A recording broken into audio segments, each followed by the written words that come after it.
저는 올해 예순을 바라보는 딸이자 세 형제 자매 중 둘째입니다. 오늘은 아버지의 재산 문제로 인해 가족이 갈라진 제 이야기를 나누고자 합니다. 저는 둘째 딸로서 늘 부모님 곁을 지켰습니다. 그런데 재산 이야기가 나오자 딸이라는 이유로 배제되는 느낌을 받았습니다.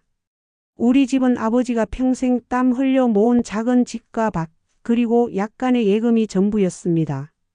아버지는 늘 형제는 사이좋게 지내라고 말씀하셨습니다.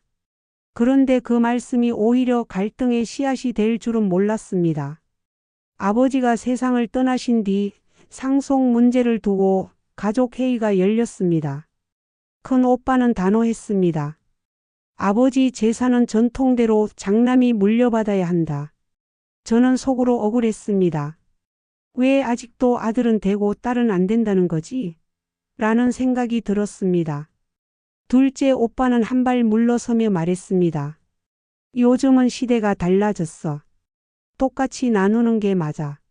하지만 큰 오빠는 고개를 저었습니다. 내가 장남으로서 책임을 져야 해. 제사도 내가 지내야 하고. 그 순간 막내 여동생이 울분을 터뜨렸습니다. 제사는 같이 지내면 되지. 왜 제사는 오빠 몫이어야 해? 대화는 점점 격해졌습니다. 어머니는 말없이 눈물을 흘리셨습니다. 저는 속으로 갈등했습니다. 부모님 곁을 지킨 건 딸들이었습니다. 아버지 병원비도 어머니 생활비도 대부분 딸들이 감당했습니다. 그런데 재산 이야기가 나오니 갑자기 딸은 뒷전이 되고 아들만 앞세워지는 현실이 답답했습니다. 친척들도 의견을 냈습니다.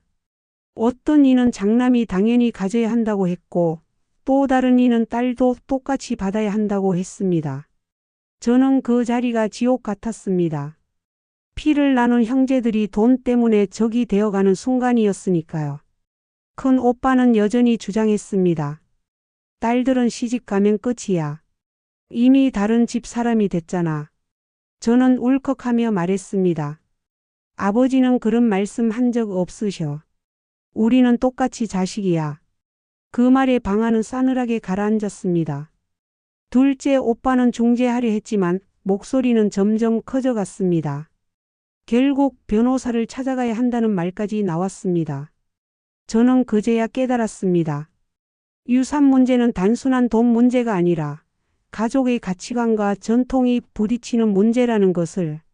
며칠 뒤 어머니가 저를 불렀습니다. 나는 내 아버지와 다르게 생각한다. 딸도 자식이다. 공평하게 가져가라. 그 말을 듣고 눈물이 났습니다. 하지만 큰 오빠는 여전히 받아들이지 않았습니다. 오빠는 심지어 제사 문제를 덜먹였습니다. 내가 다 책임지는데 왜 돈은 나누냐는 것이었습니다. 여동생은 더 크게 소리쳤습니다. 책임은 같이 지면 돼. 돈이 아니라 마음이 문제야. 그날 이후 우리는 서로 연락을 끊었습니다. 명절이 와도 모이지 않았습니다. 어머니 생신조차 따로따로 찾아뵈었습니다. 아버지의 재산이 남긴 것은 단합이 아니라 분열이었습니다. 저는 여전히 마음이 무겁습니다. 재산은 결국 사라지지만 형제 간의 골은 쉽게 메워지지 않기 때문입니다. 저는 가끔 아버지의 목소리가 들리는 듯합니다. 형제끼리 싸우지 마라. 그러나 우리는 이미 너무 멀리 와버렸습니다. 이 사연을 나누며 저는 묻고 싶습니다. 재산은 전통대로 아들에게만 가야 할까요? 아니면 딸과 아들이 공평하게 나눠야 할까요?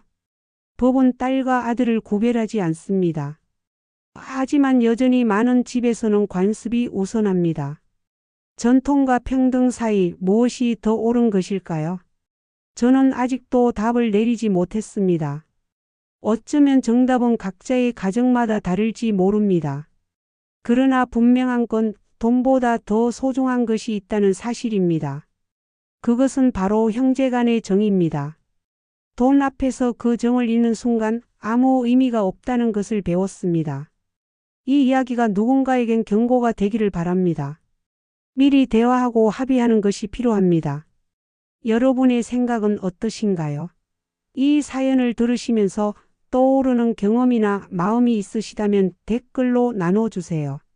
여러분의 구독과 좋아요, 댓글은 저에게 큰 힘이 됩니다.